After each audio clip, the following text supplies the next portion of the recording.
इस समय मैं मौजूद हूँ हरदा से, अपने गृहनगर से थोड़ी ही दूरी पर मेरे मित्र का खेत है। और ये जो आप सामने नज़ारा देख रहे हो, ये है सोयाबीन की फसल। सोयाबीन को पीला सोना कहा जाता है। ये दूर दूर तक फैली हुई है, आप देख सकते हैं। यहाँ इस तरफ भी फैली हुई है, हम लोग इस तरफ हैं, खेत के इस तरफ हैं, और ये दूर दूर तक फैली हुई है। और सोयाबीन को पीला सोना कहा जाता है। एक समय देश में सोयाबीन का मध्य प्रदेश एक बड़ा उत्पादक राज्य था। अब तो गेहूं में है, लेकिन मध्य प्रदेश में कृषि की जो संभावनाएं हैं उसका लगातार विस्तार ही हुआ। और ये एक समय, यानी आज के समय या पिछले 5 सालों में या 10 सालों में या 1 दशक में मध्य प्रदेश कृषि और खेती किसानी में सबसे ज़्यादा आगे आया। और न केवल रिकॉर्ड स्तर पर फसलों का उत्पादन किया, बल्कि निर्यात में भी इसकी एक बड़ी भूमिका रही। तो इस समय हम लोग मौजूद हैं, मेरे मित्र हैं और मेरे से काफ़ी बड़े हैं, और खेती किसानी और बागवानी का जितना नॉलेज इनको है उतना मैंने कम ही लोगों को देखा है। मैं आपको मिलवाता हूं इनसे। आप ये सामने खड़े हुए हैं दीपक, बेहद मेहनती, बेहद ज़्यादा परिश्रम करने वाले। ये सारा खेत, सारी चीज़ें ये अपनी निगहबानी में ही आगे बढ़ाते हैं। और इस समय संयोग से इनके खेत आना हुआ है, और फसलों का, उनकी देखरेख का, उनकी तमाम चीज़ों का ये बहुत ध्यान रखते हैं। इनको एक एक चीज़ की जानकारी है, पौधा, फूल, वनस्पति, पत्ते। हम लोगों का जो ख़ास तौर पर प्रकृति से जो जुड़ाव है वो इतना बीते कुछ सालों में इतना कम हुआ है। लेकिन पिछले 10 सालों से मैं दीपक को जान रहा हूँ, दीपक जी को जान रहा हूँ, जो न केवल एक समय पीएससी की तैयारी करते थे, अब खेती किसानी करते हैं। तो दुनिया जहान के भूगोल का तो उन्हें बहुत सारा ज्ञान है ही। इसके अतिरिक्त यदि हाथ से यदि किसी पौधे या फूल या पत्ती या किसी भी चीज़ को छू लें तो वो पहचान करके बता सकते हैं कि ये किसका पौधा है, कितना इसका पोटेंशियल है, और बहुत सारी चीज़ें, वो सारी जानकारी इनके पास बड़ी अद्भुत होती है। आइए इनसे कुछ देर बात करते हैं कि आखिर खेती किसानी में किस तरह से बदलाव आए हैं, और ये बदलाव आने वाले समय में कहाँ तक दिखाई पड़ेंगे, और एक किसान के सामने किस तरह की समस्याएं होती हैं। और चूंकि दीपक एक बहुत ही पढ़े लिखे किसान हैं और पोस्ट ग्रेजुएट हैं, और न केवल पोस्ट ग्रेजुएट हैं बल्कि अपने समय में आईएएस की तैयारी कर रहे एक ऐसे युवा के तौर पर भी मैं देखता हूँ जो वहाँ से लौट कर आए। तो आप समझ सकते हो उनके ज्ञान का दायरा कितना विस्तृत और समृद्ध रहा होगा। तो दीपक जी आप मेरी बात सुनिए। ये जो सोयाबीन आप फसल है, ये खरीफ की फसल है, मैं ठीक हूँ? जिसे खरीफ की फसल कहते हैं। और ये जो खरीफ की फसल है, इसकी क्या खासियत है और मध्य प्रदेश इसमें कितना अग्रणी है? देखिए, हमारे यहाँ क्या है कि विशेषतः 2 प्रकार की फसल ली जाती हैं, एक तो रबी की और एक खरीफ की। लेकिन हमारे यहाँ अब एक मध्य प्रदेश में बोले तो हरदा, होशंगाबाद डिस्ट्रिक्ट में जो है कि जायद की फसल, जिसको बोलते हैं कि गर्मी की फसल, वो भी ली जाती है, तो जिसमें आती है मूंग। तो अब हमारा हरदा जिला जो है वो 3 फसल में अग्रणी हो गया है, एक तो रबी, खरीफ और जायद। रबी की फसलों में कौन कौन सी फसलें? फसल में विशेष तौर पर गेहूँ, चना और कुछ लोग मक्का और ज्वार भी बोते हैं, पर अपने यहाँ मक्के और ज्वार का उतना प्रचलन नहीं है। विशेष तौर से गेहूं और चना लिया जाता है। और ये जो आप सोयाबीन की फसल देख रहे हैं, ये खरीफ की फसल है। खरीफ की फसल में भी गेहूं और चना 2 चीज़ को छोड़ के बाकी और दूसरी चीज़ें बो देते हैं लोग। जैसे कि अभी विशेष तौर से तो सोयाबीन बोते हैं। हमारा जो एमपी है वो सोयाबीन में प्रथम अग्रणी राज्य सोयाबीन का कहलाता, मध्य प्रदेश। परंतु अब क्या है कि पिछले 10-15 साल से हम देखते आ रहे हैं कि सोयाबीन का उत्पादन लगातार गिर रहा है। इसकी कई वजह हैं कि लगातार पुरानी किस्में बोना, और ज़मीन भी उसके अनुकूल अब नहीं रही। तो अब क्या है कि वैसे तो अब नए वैज्ञानिकों ने नई किस्में ईजाद की हैं सोयाबीन की। अब जैसे ये मेरा खेत जो देख रहे हैं आप, ये RBG 2024 है। ये किस्म मैंने पहली बार मेरे खेत में लगाई है, और मैं समझता हूँ कि आज तक इतनी बढ़िया फसल मैंने आज तक मेरे खेत में कभी नहीं देखी। ये RBS 2024 है। और इसके पहले हमने लगाया था मूंग। तो मूंग जो है वो तलवार किस्म वाला मूंग था, जो कि 1 एकड़ में 6 से 7-8 कुंटल तक हो जाता है। ये जो आप देख रहे हैं ये सोयाबीन RBS 2024 है, और ये मैंने 50 किलोग्राम।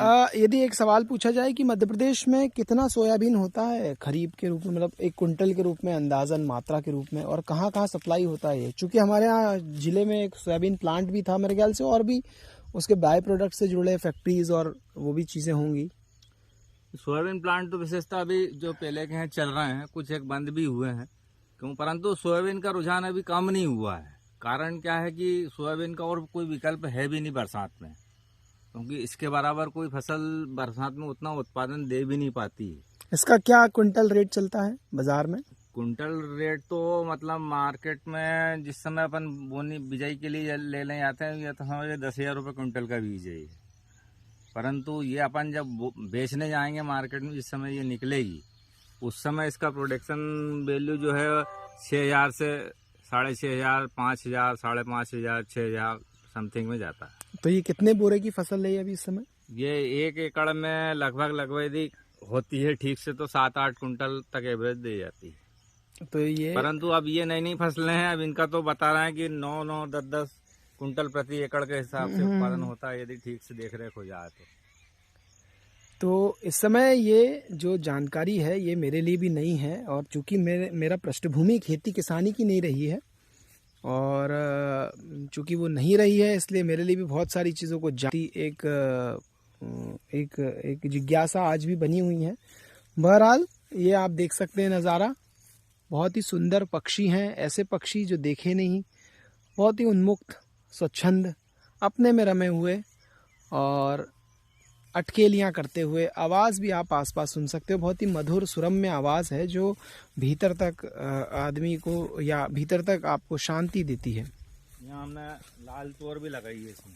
अच्छा, ये जो आप लाल तुअर के बारे में बता रहे हैं, लाल तुअर है। अच्छा, ये लाल तुअर है जी, तो अपन अरहर जिसको बोलते हैं। हाँ हाँ हाँ, ये अरहर है। अच्छा, ये बताइए, जरा बताइए।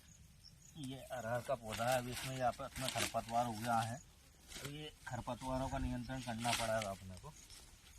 ये अरहर है, ये पूरे लगभग यहाँ से 20-25 डिसमिल में अरहर बोई हुई है। इसकी हमें ये ऊपर से कपलिंग करते हैं, इसको तोड़ते हैं। ये महीने भर का पौधा। तो आप ये सब जो बारीकियां हैं, ये सब इसे काटना छाटना, इसमें कीड़ा लग जाए या इसकी जो चीजें, ये सब आप कर लेते हैं, सारी जानकारी है आपको? बिल्कुल। इसमें अभी अपन ने तोड़ दी है, तो इसका जो है ना ये गोड़ फुटाव करेगा। अच्छा, ये फुटाव करेगा, उसके बाद में 60-65 दिन के बाद में एक बार और इसकी कपलिंग होगी, ये जिसको तोड़ना बोलते हैं ऊपर से, ये तो फिर फुटाव करेगा पौधा। तो ये हर 3-3 फीट पे लगी हुई है, जैसे कि ये यहाँ लगी है, फिर यहाँ लगी है, फिर उसके बाद में ये यहाँ लगी है, फिर उधर ये आगे लगी है, ऐसी 3 फीट के डिस्टेंस में, 2.5 फीट के 3 फीट के डिस्टेंस में ये लगी हुई है। इसके साथ मक्का भी लगी हुई है कुछ, क्योंकि मक्का क्या जब बड़ी होती है ना, तो पक्षी बैठते हैं, तो फिर इस पे जो कीटकले लगे रहते हैं, वो इल्ली जो है पक्षियों उसको खाते हैं, तो उससे ये हमारा एक तरह से हमारा कीटनाशक बचाते हैं।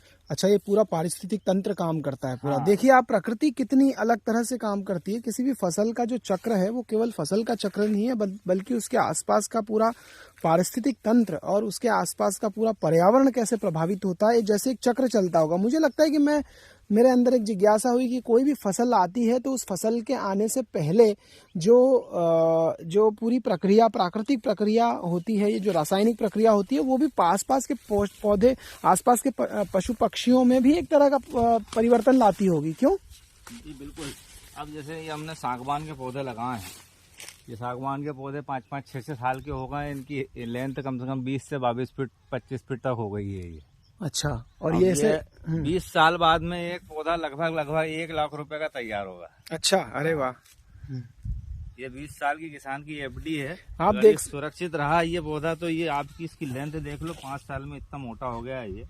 मतलब कि ये पूरे दोनों हाथ से नहीं पकड़ा ही ना आता, ये पकड़ा ही ना। ये सागवान है, इसको तेलिया सागवान बोलते हैं। अच्छा, कितने प्रकार के सागवान होते हैं? सागवान वैसे तो 2 प्रकार के आते हैं, एक जंगली आता है और एक तेलिया आता है। अच्छा, इसमें ये इसकी यहाँ से- लकड़ी का वैसे जो फर्नीचर के अलावा भी किस तरह का उपयोग? नहीं, फर्नीचर में ही होता है ज्यादातर तो, और क्योंकि आज भी बड़े पैमाने पर इसका बड़े पैमाने फर्नीचर की बहुत कॉस्टली लकड़ी रहती है, ये हाँ, हाँ, सबसे ज्यादा कॉस्टली। तो आप ये देखिए, ये सागवान की भी इन्होंने इनका एक खेती करने का पैटर्न देखिए। इन्होंने जगह का ये मेड़ कहलाती है। ये जो एक खेत से जब बीच का जो रास्ता जो छोड़ दिया जाता है वो मेड़ कहलाती है। और ये मेड़ पर इन्होंने सागवान के वृक्ष, ये मुश्किल से ये पूरा आप देख सकते हो, ये सामने पूरा वहां तक गोल घूम करके गया है। और ये तकरीबन 150 है संख्या में। हाँ, 150। और आप देखिए कि ये कितना स्मार्ट वर्क है। ये एक अलग तरह का कार्य है, जिसे बहुत ही मतलब बड़ा सराहनीय है। ये तो काम करने का एक बहुत ही मॉडर्न और इनोवेटिव तरीका है। और ये सामने आप एक बेर का वृक्ष देख रहे हैं, बड़ा सुंदर है ये। अच्छा, शीशम है। देखिए पहचानने में छांव के लिए लगाया है आपने। शीशम है, क्योंकि यहाँ पर क्या है, सब कटीले झाड़ लगे थे बमूल के। अच्छा, हमने वो पूरा कटवा दिए हैं। हाँ, क्योंकि कटीले झाड़ों का कोई महत्व नहीं रह जाता खेत में। हाँ, यदि आप नंगे पैर भी चल सको तो आपके पैर में कांटा नहीं गड़ना चाहिए भविष्य में कभी। तो अभी ये मेरे खेत में ये कोई कंडीशन है कि आप पैदल भी चलोगे ना तो आपके खेत में केवल कीचड़ लगेगा पैर में, हाँ, बाकी कांटा नहीं गड़ेगा आपको।